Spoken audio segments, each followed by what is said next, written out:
Kraftwerk in England dieses Jahr, im Mai. Wie keine andere Band haben die Elektropioniere aus Düsseldorf seit den 70er Jahren die Musikstile beeinflusst. Und das, obwohl sie mit neuen Veröffentlichungen und Tourneen geizen. Nun mehren sich wieder die Gerüchte. Wahrscheinlich gibt es noch dieses Jahr eine neue Platte. Und vielleicht gibt es dann am 18. Oktober ein Kraftwerkkonzert in Deutschland. Das wäre das erste seit 7 Jahren. Nico Weber ist die Geschichte der Band abgefahren.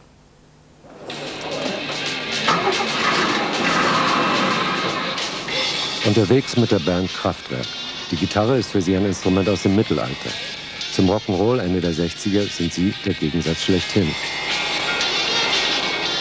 Herkunft Düsseldorf, Anspruch Unabhängigkeit. Kraftwerker Ralf Hütter, 1970. Ja, die Leute, die an dieser Musik verdienen, das sind nicht die Musiker, die sie machen. Das sind die Leute, die die Musik auf die Bühne bringen. Und deshalb wollen wir uns auch selbst managen. Wir werden uns nie verkaufen, weil man sich dann auf eine Richtung festlegen muss und muss die so lange verkaufen, bis sie nicht mehr läuft. Und unsere Musik wollen wir dauernd weiterentwickeln. Und wir können daher nicht irgendwie einer festen Agentur uns anschließen. Wir müssen es selbst machen. Kraftwerk 1997. Die Band gibt sich wie von Anfang an geheimnisvoll. Ende Mai in England, Kraftwerk live, zum ersten Mal seit vielen Jahren. Die Personen stilisieren sich zu Maschinen, kühl, distanziert und schweigsam.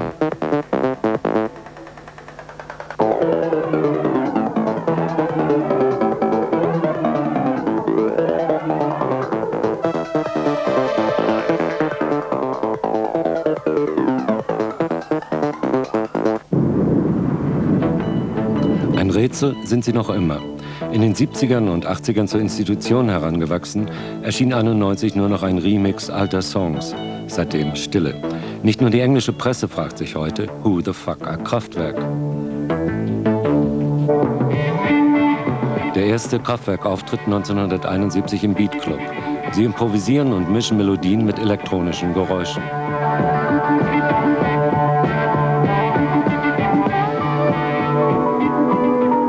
Schon 1973 gelten sie als Avantgardisten der elektronischen Musik. Der Stand der Technik bleibt hinter ihren musikalischen Vorstellungen zurück. Alles, was sie brauchen, bauen sie sich. 2 Jahre später erobert Kraftwerk Amerika.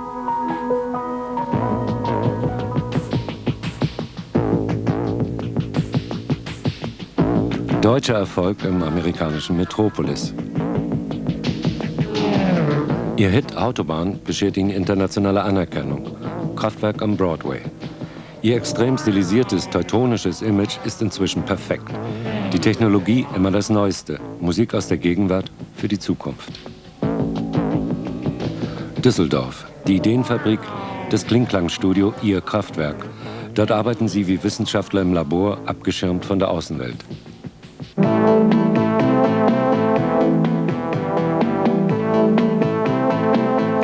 Der Song, das Model, erscheint 78 auf dem Album Mensch, Maschine. Sie ist ein Model und sie sieht gut aus. Kraftwerk wird zur einflussreichsten Band der kommenden Dekade. Ich nehme sie heute gerne mit zu mir nach Haus. Sie betonen immer wieder, Kraftwerk sei keine Band, sondern eine Idee, eine Vision, eine Lebensphilosophie.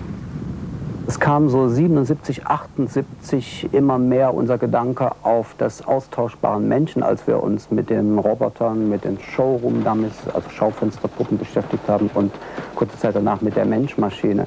Bleibt natürlich nicht aus, dass man sich da Gedanken macht um den Menschen, der austauschbar ist, sind ja zum Beispiel Befehlsempfänger, alles Roboter.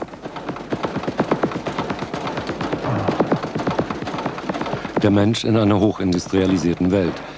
Das angrenzende Ruhrgebiet hatte ebenso großen Einfluss auf Kraftwerk wie Fritz Langs berühmter Stummfilm Metropolis aus dem Jahr 1926.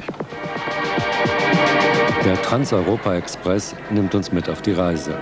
Immer in Bewegung bleiben, nie stillstehen, Fortschritt, Zukunft. 1978, noch parodiert der Mensch die Maschine. Der perfekte Mensch, ein Albtraum. Aber die Geister, die man rief, wurde man nicht mehr los. Die Roboter von 1991, funktionaler, minimalistischer, die Musiker austauschbar, anonym.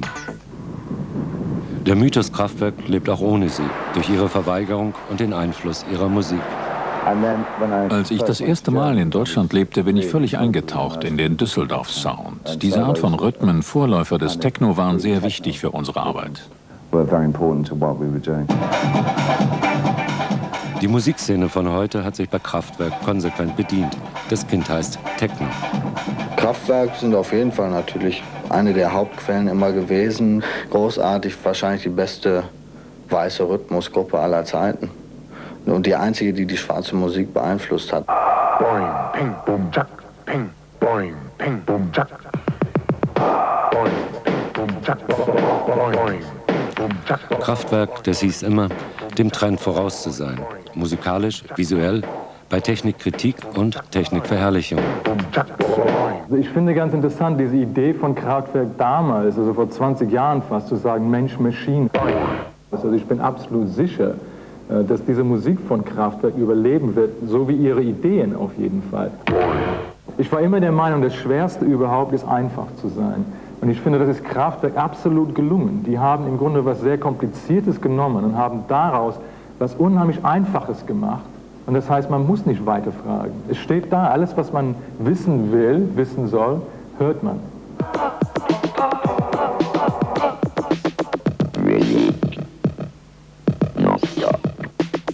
Die Technisierung der Welt ist untrennbar verbunden mit der Entwicklung der Idee, Kraftwerk.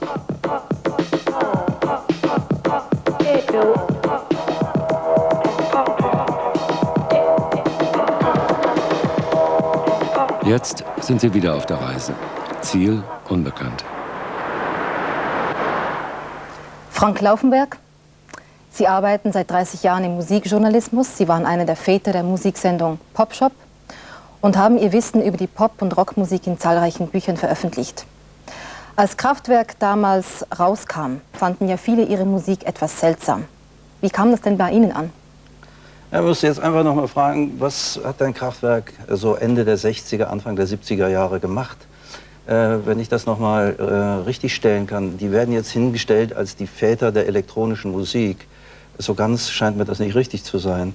Ein Mann wie Karl-Heinz Stockhausen hat das schon viel früher gemacht. Der Computer, der Synthesizer, wurde 1955 erstmals ausprobiert in den USA. Dann hat ein Robert Moog Anfang der 60er Jahre ein Instrument entwickelt, mit dem man richtig Musik machen konnte. Aber wie kam das dann bei Ihnen? Dann kamen die Beatles 1967 und die haben Sgt. Pepper gebracht. Und auf Sgt. Pepper ist der 5. Mann oben von links in der Reihe, müssen Sie sich angucken, der 5. Mann oben in der Reihe, das ist Karl-Heinz Stockhausen. Also haben die Beatles schon erstmals mit solchen Computern gearbeitet. Und als dann Kraftwerk kam, da wusste ich eigentlich, dass es mit der Musik nur noch bergab gehen kann. Bergab? Bergab.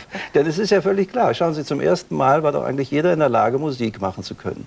Sie brauchen nur noch so einen Computer zu kaufen, Sie brauchen sich nur noch einen Synthesizer hinzustellen. Und Kraftwerk, durch Herrn Florian Schneider, war in der Lage, finanziell sich dieses Zeug anzuschaffen, was die anderen Musiker nicht konnten. Es gab damals zu diesem Zeitpunkt eine Gruppe, die hieß Tangerine Dream.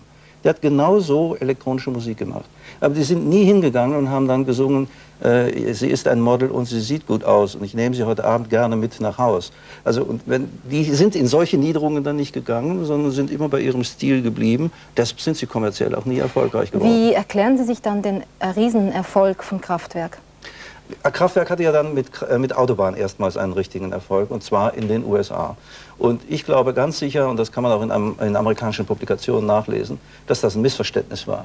Die Amerikaner waren der Meinung, da singt jemand eine Parodie auf den Beach Boys Song Fun, Fun, Fun. Denn die haben immer nur gehört, fahren, fahren, fahren auf der Autobahn. Und wenn sie das in den Rhythmus bringen, ist es ja fast genau wie Fun, Fun, Fun von den Beach Boys.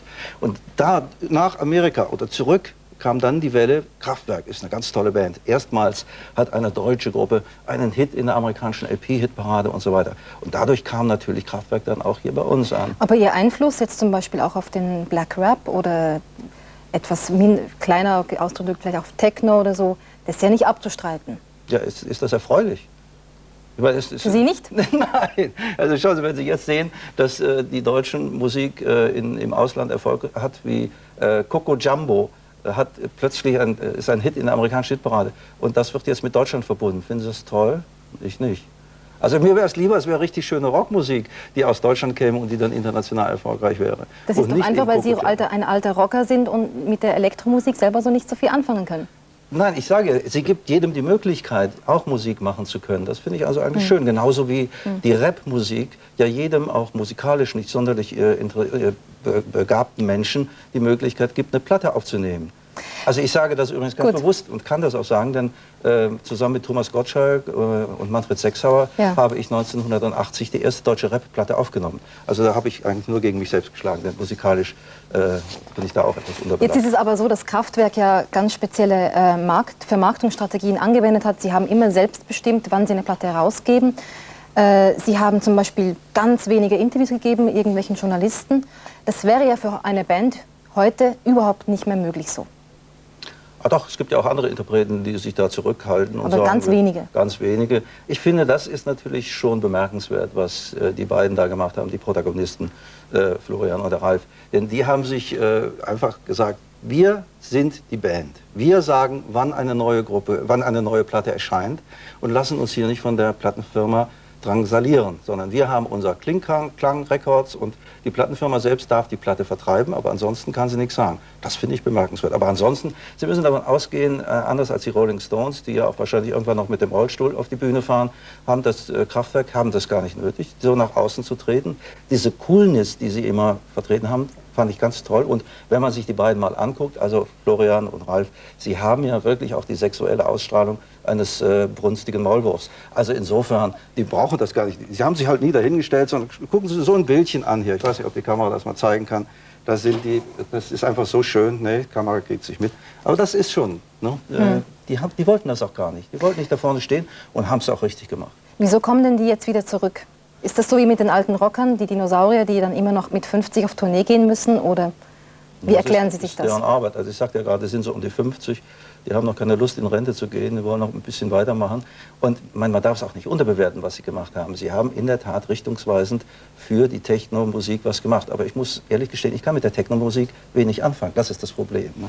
Jetzt gibt es ja Kenner der Szene, die sagen, Kraftwerk wartet nur, bis die Mir repariert ist, um dann ihre neuen Produkte aus dem All auf die Erde zu senden. Halten Sie das für möglich? Ja, durchaus. Also das würde ich Kraftwerk zutrauen, dass sie das machen. Das wäre dann wieder ein Meilenstein. Ja, das wäre ein Meilenstein, aber auf der anderen Seite würde Kraftwerk ja dann plötzlich etwas tun, was sie sonst nicht machen. Sie würden sich an irgendetwas ankoppeln. Sie brauchen das nicht. Sie könnten, glaube ich, ganz ohne irgendein Ereignis bringen die eine neue Platte und alle werden darüber berichten und wir werden auf Tournee gehen und alle werden kommen und werden sich das anschauen. Ob sie dann wirklich da sind, das weiß man nicht. Vielleicht schicken sie auch einfach nur wieder die Roboter. Besten Dank fürs Gespräch.